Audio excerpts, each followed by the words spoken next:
On tonight's program, ladies and gentlemen, we have something that's going to make you sick. Hello, my beautiful aliens. Today I have a special guest called Tabitha Munyaka. Yay! We have been friends since high school. Yeah. Wow. Throughout the years. Yeah. Both aspiring low people. Yes. Yes. And in today's episode, we'll be talking about balancing life, relationships, and personal growth. To begin, do you want to introduce yourself and say a little bit about yourself? Yeah. So my name, once again, Tabitha Munyaka. I have known Aisha. Maybe that's where I should start. I've known Aisha for a while. We were in even Samaj. And St. Nicholas. And St. Nicholas. Well, first St. Nicholas and then Samaj. And she was one of the closest persons I knew there. And yeah, so we went through high school together. Afterwards, I went to law school. So currently, I graduated last year. So I'm a lawyer currently. Congratulations. Thank you so much. So I'm a lawyer. That's my profession. I do work as an assistant lecturer at Strathmore Law School, where I schooled. Yes. And currently I'm also in Kenya School of Law, trying to be an advocate of the High Court. So fingers crossed, we're praying about it. But that's me in a gist. And I'm into public international law and other areas of law, but law is my first love. Mm-hmm. Yeah. Always has been. Always been my first love, yeah. I love that so much. Yeah. I was going to say, when you were 7 years old, before I move on to the next question. Yes. There's nothing about trying. Okay. You are going to be successful. Oh, thank you so much. And you have been so far. Thank you so much. That means a lot. Sometimes you doubt yourself, but once you hear someone's perspective of you, it helps and keeps pushing you forward. Yeah. Thank you. Of course. Yeah. My pleasure. When you think of 7-year-old Tabitha, what comes to mind? Any behaviors, characteristics? Who are you then? I find this is a pivotal age in life. Yeah. Because childhood, our traumas, our inner child. Yeah. What comes to mind? So 7-year-old Tabitha is very shy. Mm-hmm. She was I don't know why I'm talking about myself in third person, but I was very much kept to myself. I was very wary of my surrounding. I think at that age, as you say, that's a point in your life when you're realizing there's life out there and you have thoughts and you have ideas. And I was very much in my head. I never used to talk much. Actually, I think I started talking a lot or became a yapper, as people say, when I hit 13 or 14. But a 7-year-old me was very shy, very quiet, kept to myself. I was very much aware of my surrounding in terms of what people were doing, but I never knew how to voice things out. I remember one scenario with my sister where our maid was we had a maid that was very much problematic, and my mom hadn't known at that point, but afterwards she was let go. But when she was taking care of me and my sister, I wore my clothes the wrong way around. And instead of, so she kind of like shouted at me and called me out, and I felt small. Yeah, I felt I remember that was one of the scenarios that made me feel that, or made me realize the kind of person I was then. So I felt very small and very shy to express myself or to fight for me. And my sister is the one who came and told her, no, I'll just take her and I'll go help her. Mind you, my sister is younger than me. My sister is younger than me by around like 3 years, 3.5, 4 there. And I remember that, and it's the one image I have of myself as a 7-year-old, someone who was very shy, could not speak up, but over time I think it was a realization. I think when you're a kid, you can decide this is not the kind of person you want to be, and slowly start morphing into your true self, essentially. So that's when, I think that's my first memory of a 7-year-old, and that's how I remember myself as a 7-year-old. If you ask someone now how I am, I think they would say quite the opposite of that. But yeah, that's 7-year-old Tabitha for you. I would say in high school, though, there was a balance of you speaking out, like you said, but also not introverted, but from within. Yeah. So I think there's a beauty with that, especially with law. I was going to ask you, do you feel like it helps you with cases or in that aspect when dealing with people, per se? I think it does.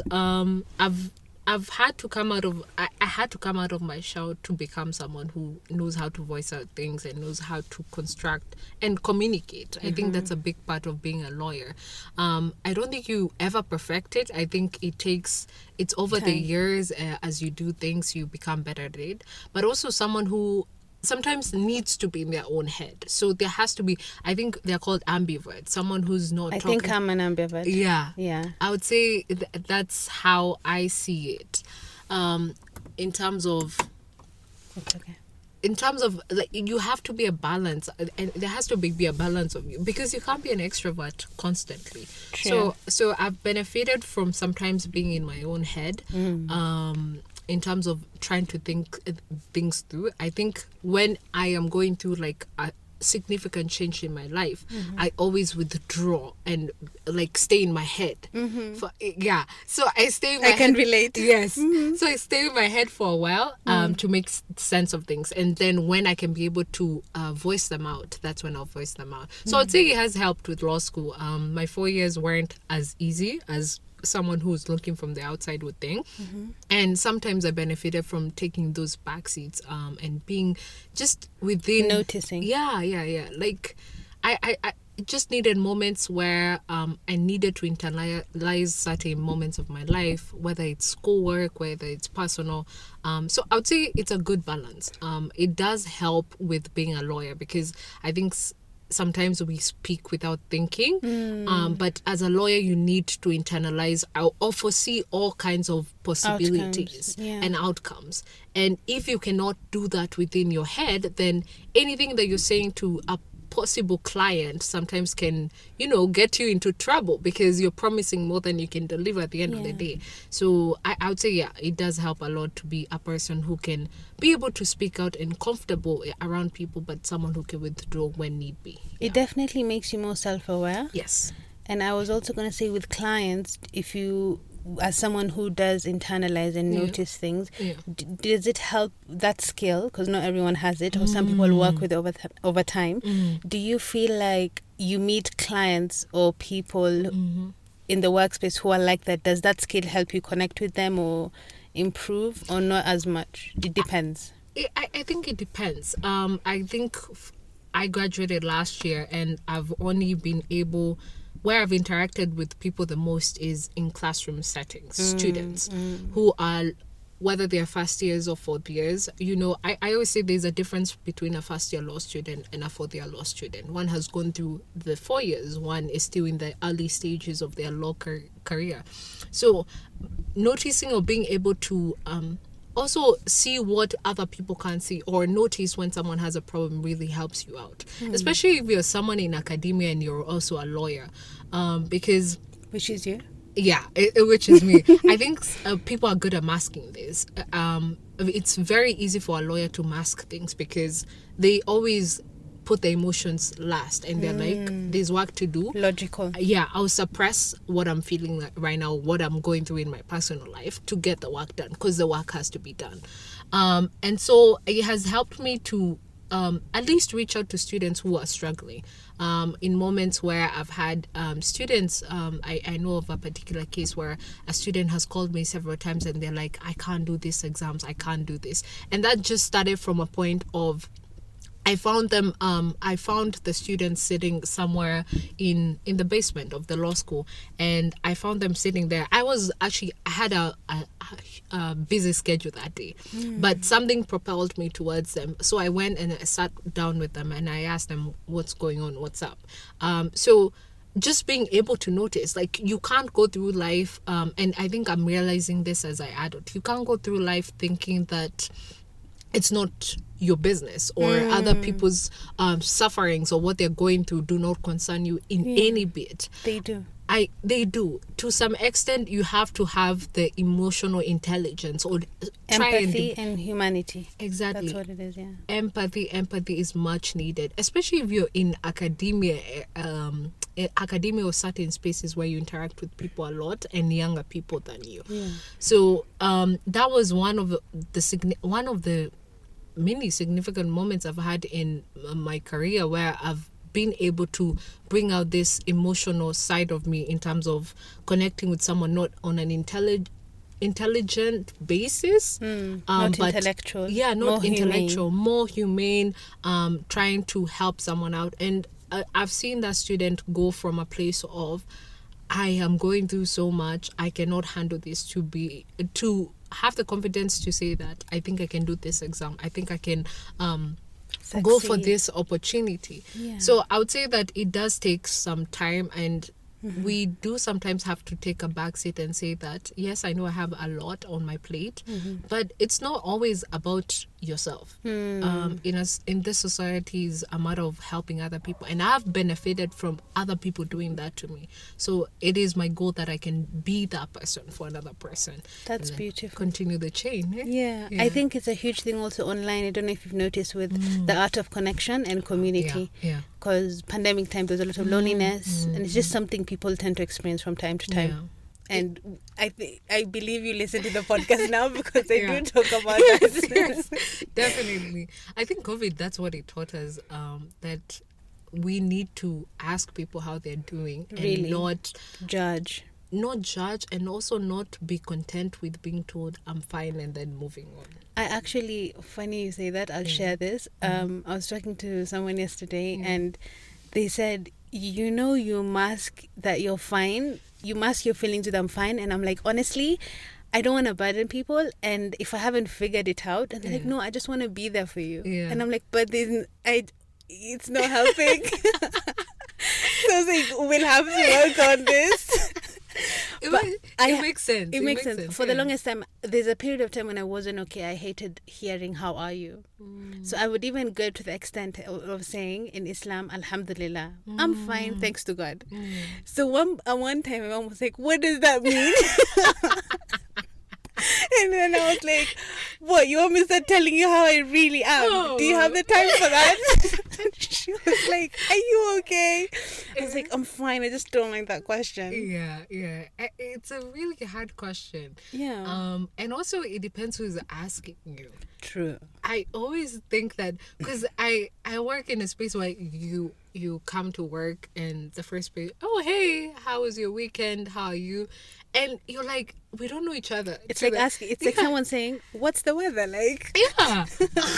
I'm like, it's supposed to fill the space. It's never a moment of you actually Authenticity sharing. or genuineness. Yes. It's not a genuine question. You don't really want to know. You really don't. You just wanna make know. it being polite. Yeah. Especially, I have seen in my workspace where people come in and they're like, hey, how are you? And they're already walking before you answer them. Oh, hell no. And you're like, oh, okay. So at the end of the day, you were doing it just to fill the space. To acknowledge my presence there. Sure. But it's not that I should divulge to you the things I'm going through. No. Yeah. So I think we need to be more comfortable, and I'm saying this because that's what I'm trying to do as I grow up, is I'm trying to be in a place where I have people or certain people I can recognize and say that I can go to this person and ask for help. And that is part of adulting. Yes. Your support system. Your support. Let me tell you, I cannot emphasize this enough. Yes. A support system. You need a community. You do. You cannot grow up and suffer alone. No. I think we have the benefit of when we're kids. Your parents are always around and they're always wary of, like, where are you? But you clock a certain age where It's really all on you. it's That's really adulting. all on you. What age would that say it's for you? Or would you say it's like uni era? For? Uni, like, when did you realize that it's really all on you? Oh my God. I realized it was all on me in first year. First year of law school, 2020. And the reason why I realized is because my mom wasn't in the country. She had gone abroad with my sisters. my dad was traveling a lot, so I was the only one in the house, and I was starting my uni journey, which one thing a person will tell you is that law is not an easy. What I kept in mind is that the way you come into law school, you need to have like a thick skin. There's so much that you're tackling. There's so much knowledge. Everyone is competing with everyone, so you need to at least know yourself. And Would you say it's a bit like medicine? I would say yes, but In that element. Yeah, in that element, I do acknowledge medicine is way harder. Of course. Way harder. But from what you described, yeah. I think there's that part. Yeah. The level of competition is very high. And the thick skin, because you're constantly reading knowledge. Exactly. You have no time to handle your own emotional breakdowns or etc. because already there's a new an assignment that you have to do, or there's a paper, or the exams are approaching. Like, you're constantly always on the go. Yeah. And on the go is you reading and trying to keep up with your own studies. You guys should see her face. Man.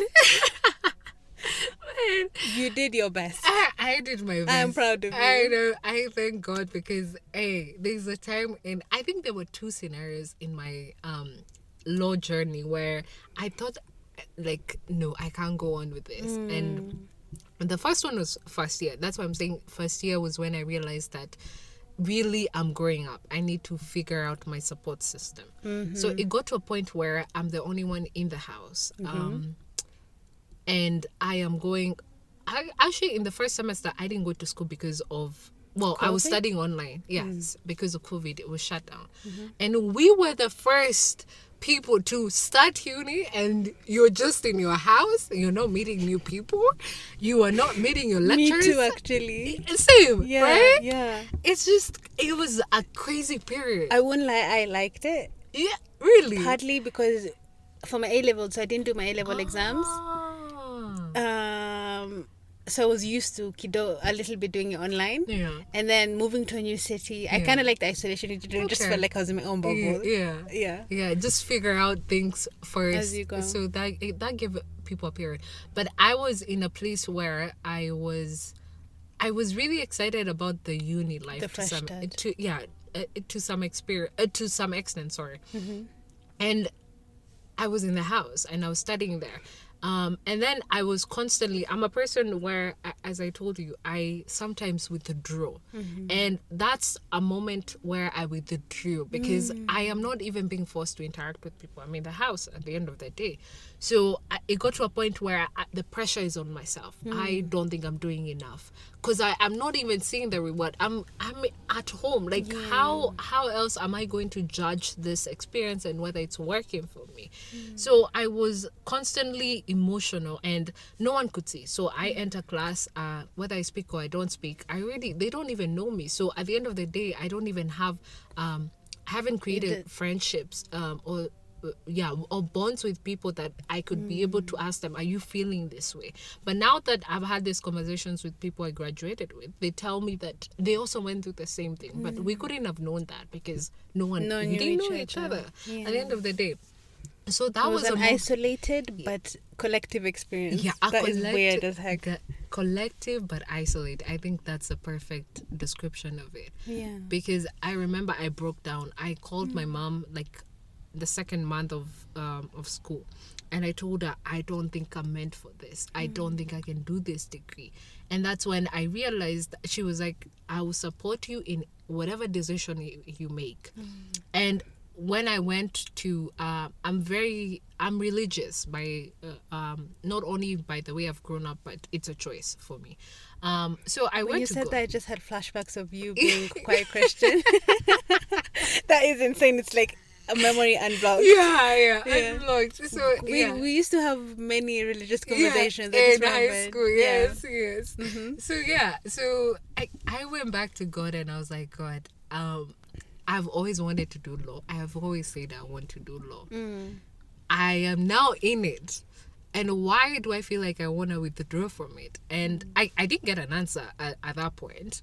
But then coincidentally, the semester ended. So I pushed on, even though I was very emotional and going through a lot. No one knew except for my mom, who I disclosed this to. And of course, God, because he was seeing God me knows through all. it. Yeah. He was seeing me through it. So the results come out for the first semester. The exams, we did them physically, though, even though we studied the whole semester online. And I remember being on the dean's list as the third highest. I was number 3 in the dean's list. And I was like, you know what? God, you may not answer me, but this is a way of, you may not speak to me, sorry. You may not tell me, like, this is what, like, it's okay, you can do this. You can be able to manage this. But when I saw that, I even went back to myself and I was like, the many times you think that you can't do anything, maybe it's because you're in your head too much. And if you're a person who has to, like, be around people and compare or exchange ideas or compare yourself to other people, at the end of the day, if you are removed from that setting, you may feel out of place, because you are by nature someone who looks towards other people and what they're doing. They You motivate thrive off you. of connection. Yeah. And maybe competition. Yes, competition and also motivation. It's a balance of both. And because I wasn't seeing anyone, I didn't have a gauge. metric. Yeah. I didn't have a metric to judge whether I was doing this right, whether I was doing law school right. So when that list came out, I was flabbergasted is the word. I was shocked by I feel like I would have cried. I was The shocked. emotions they went through. I'm like, you mean I was crying, but this is like For where nothing. I am? This is Yeah. what I'm doing. So I called my mom. I remember I called my mom and she was like, you see, like, maybe you're in your head too much. You just need to do your part, leave the rest to God. And that was my motto for 4 years. Wow. Do my I was part. going to just tell you, I think there's beauty in going through that, as difficult as it is, because you learn how to be resilient Yeah. through that, which is what you took Yes. and did. What I took from that is that resilience was the only way I would get through law school. Yeah. But also become a person who you need to know yourself. You need to set goals for yourself. And measure yourself against those goals, where you are and where you're heading. Are you on that path to where you want to be? Did that experience help you do that? Yes, it did help me do that, because You have always had that in mind. Yes, I've always, but I was entering law school not knowing what's a metric. Anytime you enter, and I'm realizing this, anytime you start something new, you will never understand what metrics you're supposed to use to measure Until yourself. you're in it. Until you're in it. So despite the fact that I was saying that I wanted to do law school, I didn't know how law school is. Yeah. So my first semester was trying, and in Figuring my it eyes, I was failing. Yeah. But when the list came out, it turns out I wasn't failing, but it was because I didn't have a metric then. yeah. So when I developed a metric for myself, second year was better. Third year was better, and fourth year was the best year of my life in law school. So it's just a matter of creating a metric. I would say even in my workplace, I've had to develop metrics. Yes, the first 2 months I may have failed, I may have crumbled. But that's only natural. I was going to say it's a learning Yeah. experience. It's a learning experience. Developing a metric for every space or every stage of your life will help you. Yes. Help you in a lot significant, even with your emotions, and also bringing you back when you're lost. So that's one thing I would say about my I even lost track of you what- were talking about support system and also law Yes, school experience. support. So at that point is when you realize, okay, support system. Yeah. Your mom is one Huge person, thing. and then noticing the other people around you. Huge thing. I needed to create friendships in law school, and so support system came from that. And realizing that mine was significantly my mom, but also other people. Over the 4 years, I got to know some people who I could Depend at on. least depend on, and and also my mentors. I think that's one thing I left out. Yeah. Mentors. Maybe I say something about this. Please. When I called my my mom, I've always had a mentor from when I was a kid, who has Who's always... a mentor for people who may not know, and how can someone get a mentor? Yeah. Yes. So a mentor is someone who, okay, I read a book. Sorry, I am a vivid reader. You are. So I think I'm gonna come and get a book from you right now. Actually, definitely. Yeah, I am a person who, if books help me a lot to figure out whether it's fiction or non-fiction, any will do for me, because I pick out things from anything I'm reading. So I read a book it's called Focus Point. I think that's the name. It's by a Kenyan author. Is it orange?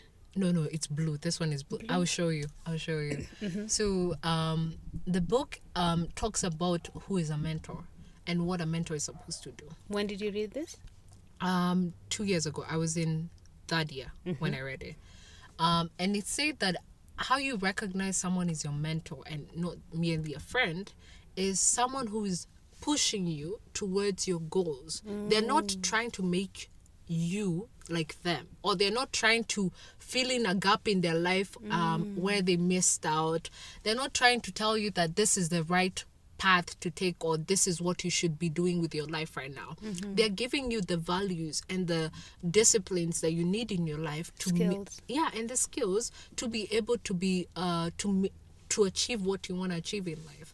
So I've always that stuck in my head a lot, because in first year, going back to my mentor, who has always constantly seen me through my different stages of life since I was a child, she's always she always calls, and at that time my mom was like, hey, call this person.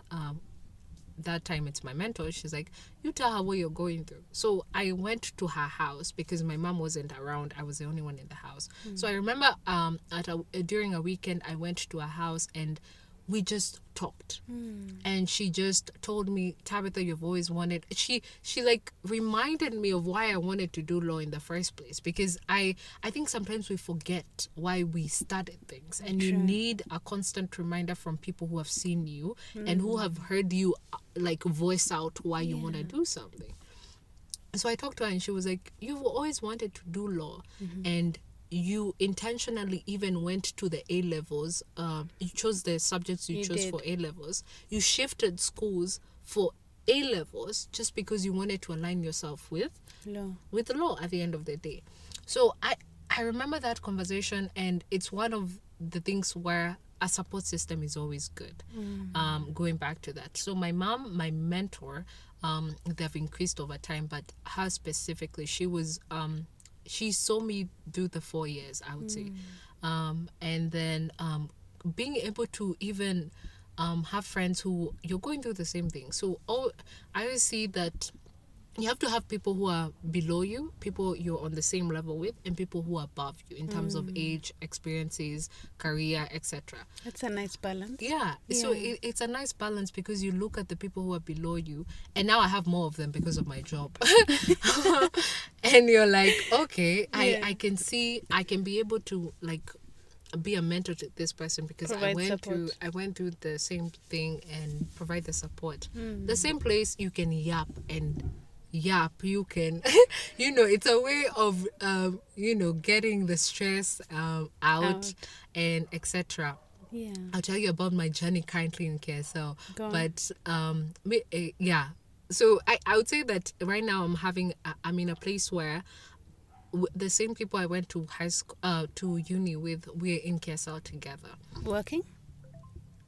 Some of them I'm working with, but some we're in Kenya School of Law together. So I'm doing mine virtually, but there are people who are going there physically. But one of the common denominators for everyone who's going through KSL right now is that they're experiencing a burnout. Because girl, you answering the questions.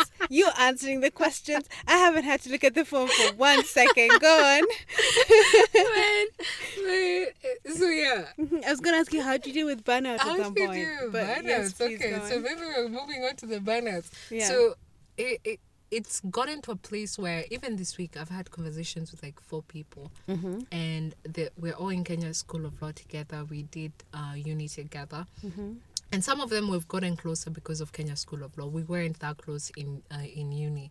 And they're just saying that they're experiencing a burnout. And the burnout, yes, because they're working perhaps at the same time they're studying.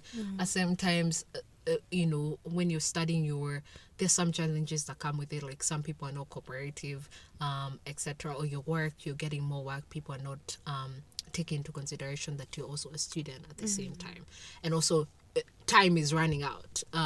July we have our oral submissions of our project work, so everyone is in a crunch time. It's crunch time. You're supposed to be working, but you feel like you can't even take more of it. So this burnout is something that I always say that burnouts are natural. They're natural because you have a limit as a person, but I think it's how you approach them. And my answer was, when I was having a lunch date this week to the person who was like, we were just talking about how we're feeling about KSL and etc. My answer was that, and I this came out of me, and I was like, you know what, you need to start taking your own advice now, because you're very good at sometimes giving the advice, but taking it, it's very I think hard. everyone is like that.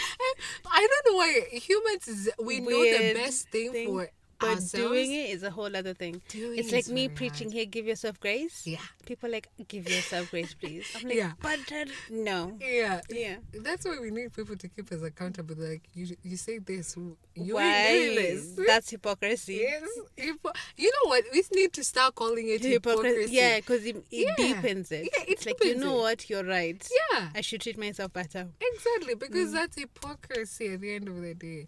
I would say that burnout, again, You mentioned to the person you were with on the date. my friend, I told them that I said that a burnout is natural. You have to, it comes with handling a lot, and also just having so much to do. But being in that space and justifying everything with a burnout, you will remain in that state. True. Acknowledging things is good, and I've benefited from sometimes we need to stop lying to ourselves to some extent. If you're burning out, you're burning out. Say you're burning out, but do something about it. Yes, you're burning out, but what are you doing to recover from this burnout, to come out from that period? Because the longer you stay in it, The worse it gets for the you. worse it gets. And you're not going to go anywhere. Exactly. Now school is dropping because you can't even attend your classes. At the same time, work, you're not able to meet your deliverables at the end of the day. So burnout, staying in that state of justifying everything with a burnout, it doesn't help you. You need to have a mechanism or a way to get out of it, a cheat code, I would say. And the cheat code I was trying to bring out, and has worked for me, I am saying this from experience, Yeah. is that you compartmentalize things in your life. So Girl, we have to have a part 2 and 3 and 4 of the podcast. You are full of wisdom. You're like a walking advice. I'm sorry. Sometimes I say it's experience. Experience will teach you a lot, because you try this, it fails, you try this, it works, and you're like, you know what? And you're very self-aware. I love it. Yeah. So one thing is, don't lie to yourself. At least acknowledge that you're going through a burnout. Compartmentalize to be able to get out of that state. And that's the cheat code. So you put your certain elements of your life, or certain things that you're doing in your life, into certain bubbles. For example, if it's work, I know work, this is how my work looks like. I know what I have to do for my work. Okay, I have, this is my school. I am supposed to be doing my project work and revising orals at the same time. So how am I going to handle school and also create time for this? Like, you're practically thinking about these things, but not as a huge mess. You're not thinking about school, all of them in one bubble. You're Because it'll be thinking more overwhelming. exactly. Yeah. I think that's, to some extent, 60 or 70% why we experience burnouts. It's because we're clustering everything together. And it just feels 100 times more overwhelming. Yes, it feels like you're dealing with like a whole The universe. the whole universe and its And the problems, galaxies. the problems of the whole world. They're on your shoulder. You have to, find the cure for hunger. So yeah, you know what? honestly. You have to. You are not Superman at the end of the day. No. You're human. You are. So you need to handle things in the small bites. Yeah. Yeah. So that's my advice to burnout. It has worked for me. I think I always recognize when I'm about to burn out and I'm like, hold on. Take it back a bit. Yeah. And I look at my work and I'm like, well, is this useful? Can you wait for a bit as I try to figure out my school life? And then I handle that in the small bits. I look at things and I put them. And if you look at my laptop, I think my laptop is a representation of this. I have folders for everything. Oh. I have folders for everything in terms of my work has to be in certain folders, and within that huge folder for work, there's smaller folders because I don't want to mix things, and I think that's why I think this is why how I've handled burnout works for me, because I like organization at the end of the day and seeing things in small bits rather than viewing them in a huge pile up or a mess in itself. So yeah, that's how I deal with burnouts. You have answered most of my questions. I thank you for that. I do want to touch on relationships a little bit. What's the hardest part about, I think with adulting, it's natural to either lose friendships or friendships to form and change. What's been the hardest part about keeping or losing friendships in adulthood for you and what you've experienced so far? What? That's a tough one, man. I think that one I'm still figuring out. That's okay. We're all a work in progress. But I can give an answer for this one, and I will give I won't go into my personal of course experiences, but I'll give perhaps the lessons I keep getting out of it. In my high school, I had my own way of. I thought that I had my own way of dealing with friendships and how they evolve. Turns out I didn't. Humans are unpredictable. Yeah, I was reading the wrong manuscript, my God, because I realized that, and I do acknowledge sometimes I'm always the one at fault. I sometimes don't know how to maintain friendships, but I think I can say with affirmatively, I can say that I have learned and I am doing much better than I did. I think high school was trial number 1. Uni was trial number 2. I am in trial number 3 and it's going fine. So maybe we're doing something right. Yeah. Maybe I say what I did wrong and now what I'm doing right in my eyes currently. Who knows? There may be a part 4, but I hope not. No, you never know in life. Yeah. So what did I do wrong in friendships? I think I was approaching them as currencies. So currencies in the aspect of what am I gaining from, are you adding any, not adding value, I was viewing it different. I think I was viewing it in a negative manner instead of a positive light. So I used to see them sometimes as a waste of time. I mean, a friendship where it's draining or it's too high maintenance. I was just going to ask you, do you feel like people find you low maintenance? It's a big... My brother is actually going through that similar challenge now, and I was like, listen, if a bunch of his union, he was like, a bunch of people were saying that, and I just said, listen, if these people haven't directly come to you and communicated, hey, I'm uncomfortable with how you don't join us in events or whatever the situation is, find your own way. You may have your own reason, you don't have time, or you may be too expensive, or so find ways, like invite them to pool. He likes playing pool, or tell them, hey, I find it a bit overwhelming sometimes when people constantly want this. So I was going to say, I think it's a high maintenance, low maintenance thing. And everybody goes through that. I think high school was that, because I really wasn't a person who wanted to go out a lot. I wanted to stay in. I wanted to be in my own space. That element of withdrawing from people. High school was me withdrawing from certain things. So I would be invited to events and I would be like, no, I'm not available. And then those events lead people to creating more friendships. So at the end of the day, you feel like you've grown distance because you are not interested, or you're not missing out. Yeah, you're missing out. I didn't have much fear of missing out. Yeah, but more so in terms of Yeah. you're removing yourself from situations that could benefit you Yes. and lead you to Yeah, growth. yeah. Yeah. So I would say that I'm friends with people, but now they've created other friendships. So they have all this like it's like webs where they have all these friendships, and I am friends with them, but they easily they are moving, they're changing, they're getting interest in other areas because of being in certain spaces, but I am remaining the same because I'm not being exposed as much.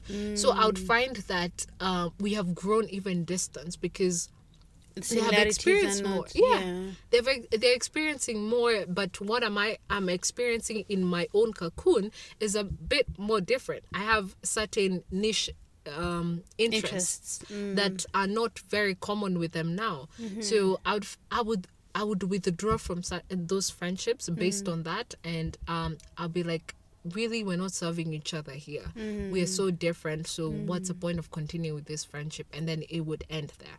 I think that's how most of my relationships from high school came to an end, but over the years, by learning that was wrong, I have gone out and apologized and told them, hey, this was my mindset then, and I know this is wrong. That is so beautiful. Yeah. I remember I did this. I actually did this in my before I joined law school. I did this, and I felt that I needed to start law school with a clean slate. Girl, I still know you. Yeah. So I needed to start with a clean slate. That is such a you thing. Yeah, I would like. yeah. It feels like, listen, we need to handle our things. Shatanya Shindo.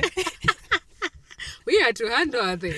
Yeah. So that's what I that's one thing I did wrong in that stage of my life. In uni, again, I kept to myself. But I was also meeting new people, but I think I was more strict with myself, which translated to being strict with people. So if you don't fit in this box, and I'll be like, okay, we're still friends, I'll still say hi to you because I've learned something from the other stage of my life. So now I'm not dismissing people so fast.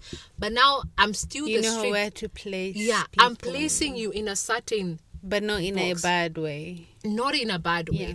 But I did think that I still think that I was a bit more, I was willing to accept new friendships, and I actually gained a lot of friendships from being in uni.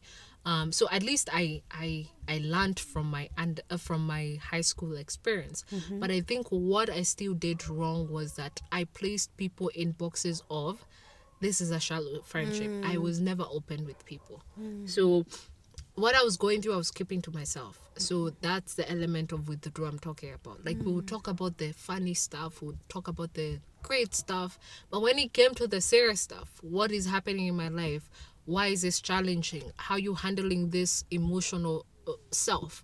I was very hard with that. And so I didn't share with my friends.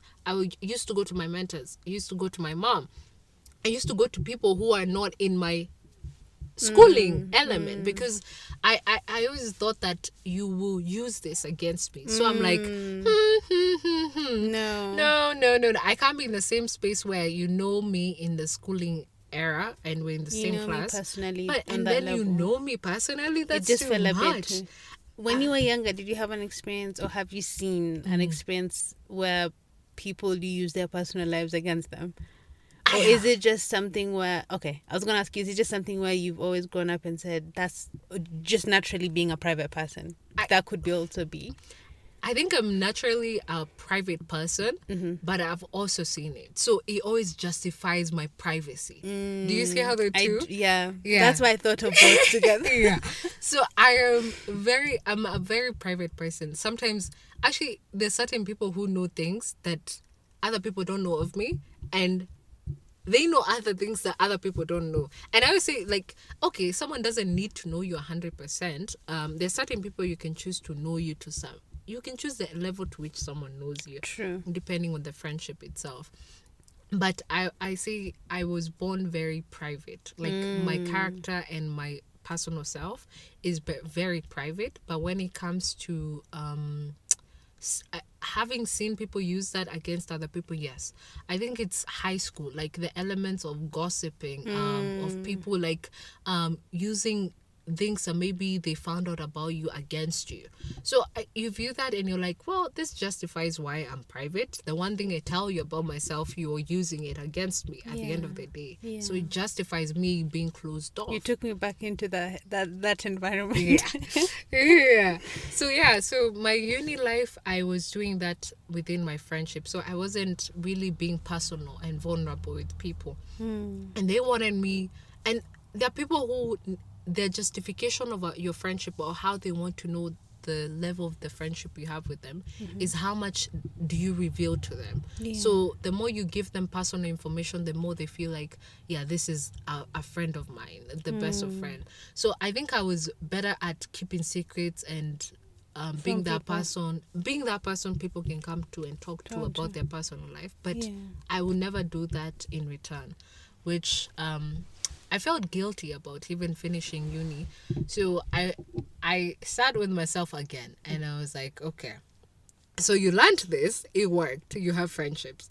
But now people don't really know you. I think after I finished uni last year, so this is not something that I'm saying that has 100% worked. I think I'm in the element of finding out, and this is part of growing up, I would say, is that I continue to talk to my mentors and my mom, and even view how my mom is a good example of how she knows how to maintain relationships. She's very good. My graduation was full of her friends. I think 80% of the people, and I had like 100 and something people in my graduation, and she kept saying those are not all of them. So she's very good at maintaining friendships and knowing how to handle situations. So I always learn from viewing others. That's one way I learn. So I've viewed my mom handle different relationships with people. This person is some certain people in her life are very close to her and very dear to her, but some she's placed them in certain boxes. So what I learned is that in uni I was close to everyone. I didn't have people who I could be vulnerable to. But now I needed to choose certain people who I could reveal myself to. And I think after uni, that's what I've done. I have created a community of a sort where, you see, when you have you listened to this podcast that people say that how can you have a close friendship of like 10 people? That's not possible. No, I haven't. You haven't? No. I'll send you videos and also podcasts where they discuss this, because they say that if you have a tight-knit community and friend group, is as you grow up, that community it shrinks, and it will shrink when you finish uni. It shrinks significantly, mostly because you were friends with people in uni because of the environment and the circumstances. So of course I agree with that 100%. Yes. It's literally what I'm experiencing at the moment. So you have to be okay with shrinking that circle. So I had to be okay with shrinking the circle, and in shrinking the circle, I need to be sure that I can be able to divulge personal things in my life and be comfortable with you not being in contact with that person at some point and speak out. I think that level of uncomfortability I had in uni and also my younger years, I needed to try and get rid of it, because as I grow up, you will grow up without actual true friendships. You will never have anyone or any few people that you can go to and they'll be like, I can support you in this. And I listened to preachings where a pastor said that is there someone, he asked the question, is there someone you can call right now and you tell them, I'm in this problem, I have got into a car accident or something, and they will come and pick you up, or they will come and help you out of the situation you're going through. If you do not, you cannot be able to rely on certain people to be there for you at your lowest moment. Then you need to reconsider your life. Value. How much do you value these people and you hold them as close friends to yourself. Yeah. So when I did that assessment, I found like I could identify certain people I could do that with. And that's what I'm going off with. I do think that I'm constantly entering into new friendships where I'm like, okay, this one may last longer because we have more in common in terms of values and thingy. And one thing, let me say this before I forget. Please do. I think as you grow up, you realize your friendships are not going to be based on being in the same career or having the same interest in movies or interest in Hobbies, entertainments, music, yada yada. That's not how your friendships will be. It's based on values. Core values. Tabitha, why haven't we done this sooner? I'm crying. I'm crying. Yes. Although, by the way, it's 8:20, so we'll wrap this up. Then, were you okay to do a part 2? In the future? Yes. When you have a moment. I'm around till like October. Yeah. So no pressure. No pressure. It's okay. I'm saying they haven't even texted, so... Is it virtual or in person? It's virtual, Okay. so it's fine. We can continue for... 5 more minutes? Yeah. Or 5? 2, 3. You can finish what you're saying and then... Yeah. Oh, I usually ask guests at the end a question. Okay. Do you want me to ask you this time or next time? You can ask me now and then we'll do a part 2. Okay, cool. Yeah. So, core values. Yes. Your friendships have to be based on core values, Yeah. not your interest and what you have or what movies you love and they love. Those are shallow. They, as you grow up, you realize they're shallow. Yeah. They will not push your conversation far enough. And we're No. getting into spaces where we're growing up and thinking about our families and our future families, the careers that we want to have, the kind of Our dreams and ambitions. our dreams, trying now to actually actualize Achieve them. Yeah. So at the end of the day, you can't base off your friendships through these things that we were. They're important. I do say they're important. But you need values. You need someone you can say that this person values humans. Like they... Are you okay sharing some values that you... core values? Even if it's 1, 2 or 3 that come to mind. Because I know there's different ones. Yeah. I'll give 2. Humility is one of them. I think I view even the people I have entered into relationships with, if you're not a person who... Do you mean romantic or platonic? I mean romantic. Okay. It applies both ends, ways. but in this case I'm thinking about them romantically. I think about it in terms of if you cannot be humble humble yourself. Know that to some extent in some elements you're privileged, or in some elements you need to, get out of the high horse. And I've interacted with people who are doing great things. I think that's one thing I'm always genuine about, and I'll always thank God for. I know people and I'm friends with people who are doing great things, amazing stuff. But if you can't be humble about certain things and remove yourself from the high horse, stop seeing yourself as the holier than thou. Yeah, you can't be told anything. You can't learn from the little things that people are doing, or even the most minute things, which is like you see a hooker, you try and help them, or you see like something being kind to a waitress. Yeah, the kindness. I think when I'm talking about humility, I'm thinking about it even in the kindness element. That you can't pick up things for someone. You see someone who's struggling, you can't help them. It's the way people say it's an ick. Yeah, if you don't have that, it's an ick for me. So humility is a huge one for me. Huge one. I think it comes from even being a Christian. I have had to humble myself in elements where someone would expect you to be praising yourself, or having to talk about how much you've done, etc. But sometimes you benefit from that, and that's another thing my mom has constantly. My mom is the most humble person I've ever met. She has so many opportunities where she can talk about herself, but the conversation will always be about the other person. She knows how to shine light on it. She sounds like a wonderful person. She's amazing. My mom is amazing. And so I've learned that, and I always hold it. So even when I'm entering into a relationship with someone, that's the one thing that will stick out to me. Humility in every sense. Second value is okay, I need to see, because I can say so many. I need to see which one is the most important that I can say that someone has to have. Or you can think on it, Yeah. and then when you do part 2, you let me know. I will. So I'll ask you the final question. Yeah. But we are doing a part 2, guys. Okay.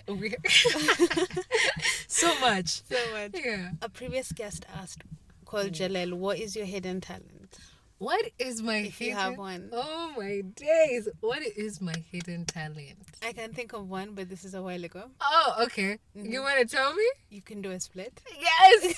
So yes. Is that the one? That's not the one, One but of the ones. One of the ones. I don't think it's a hidden talent anymore. True. But yes. For me, that was hidden. Yeah. Girl. I was like, damn. So yeah, I did gymnastics, so it was I can do a split. But what's another hidden talent? I'm thinking. I don't know if it's a talent. Okay, let me. I'm a great shopper. I will not lie to people. Ooh. I think it's a hidden. Is it a hidden talent? It's something that you... Yeah. I would say it's a hidden talent. Yeah. Not right? many people can say they're Yeah. good shoppers, yeah? I am great. In what element, though? Let me. No. Let's actually cut Take that that out. back? Yeah, Yeah. take that back. It's not that I think You people are. know that I can shop. That's something. I think I'm a great bargainer. That's something what people don't know about me. Whether it's shopping, whether it's talking to people, I think I make a great bargainer. Is it because of my ethnicity, my experiences? Who knows? But I am a great bargainer. I think I can talk down a deal. Ethnicity, do you mean African? African, and also I'm a Kikuyu. We are great negotiators.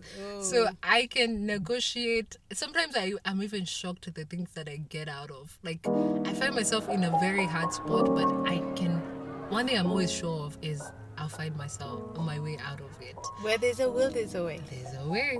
And it's because I think I'm a great negotiator and a great bargainer. That's my hidden talent. Well, now I know. Yeah. If I need your help. Yeah, call me up. I will help you out of. I don't know. It's just I think I try to see there has to be a solution. Yeah. I think that's the mindset I always have in everything. Yeah. And it's never say never. Like Never say never. Remember the Justin Bieber song? Yeah, of course. Those were songs back then. Tabitha, thank you so much. Yeah. I really appreciate you coming on. Thank you I so think much. we'll have one down the line, and we'll do one maybe a few years too. Yes. For sure. We And then need to by see then the you'll say, progress. later in my career. Amen to that. But thank you so much. I'm looking forward to the second one, and I hope you can get that from the yapping I've done. You've literally given me advice I did not know I needed. I appreciate it. And my take out of this is sometimes I need to take my own advice. 'Cause, Yeah. we're not perfect. No. And we're learning in this journey and this adulting thing. I always tell my brothers we're only human after all. You're only human. And we're always a work in progress. always a work in progress. As long as you're self-aware, honest with yourself, like you said, there's nothing that can stop you. You can always start afresh wherever you are. 100%. Out of everything, take that. Bye, guys. Thank you, bye.